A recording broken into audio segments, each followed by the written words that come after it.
বিসমিল্লাহির রহমানির রহিম।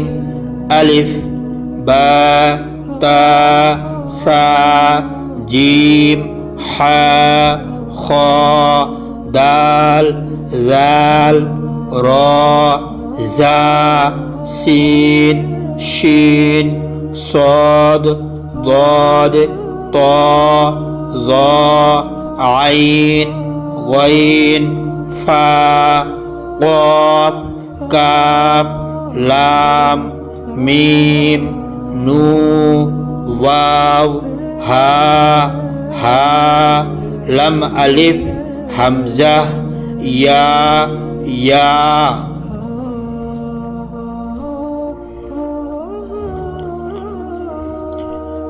আলিফ বা তা সা জিম হা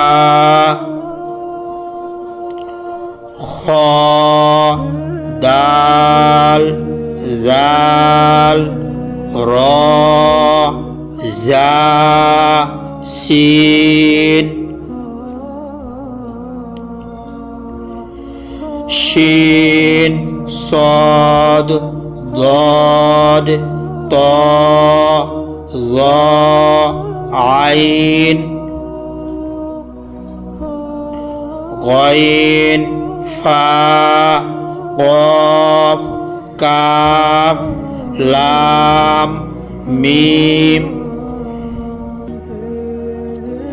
نون واو হা লাম আলিফ হামজা ইয়া আৰবী বৰ্ণমালাখনত মুঠ 28টা বৰ্ণ আছে। তাৰে ভিতৰত 8টা পুৰ আখৰ আৰু 20টা বাৰিক আখৰ। পুৰ আখৰ মানে হ'ল যেতিয়া আমি পুৰ আখৰকেইটা উচ্চাৰণ কৰিম তেতিয়া মুখৰ আকৃতি বা আমাৰ ওঁঠ দুটাৰ আকৃতি গোলাকাৰ হ'ব, গোল হ'ব। যেনেকৈ খ ৰ চদ দদ ত জ গইন কফ।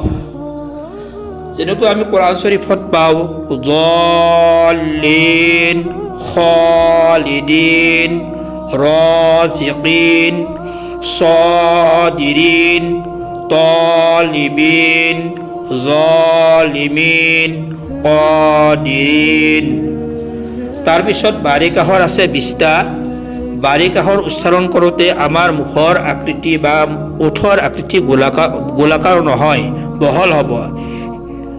সেইবোৰ হ'ল আলিফ বা তা সা জিম হা দাল জাল জা সিন শিন আইন ফা কাফ লাম মিম নুন ওয়াও হা ইয়া।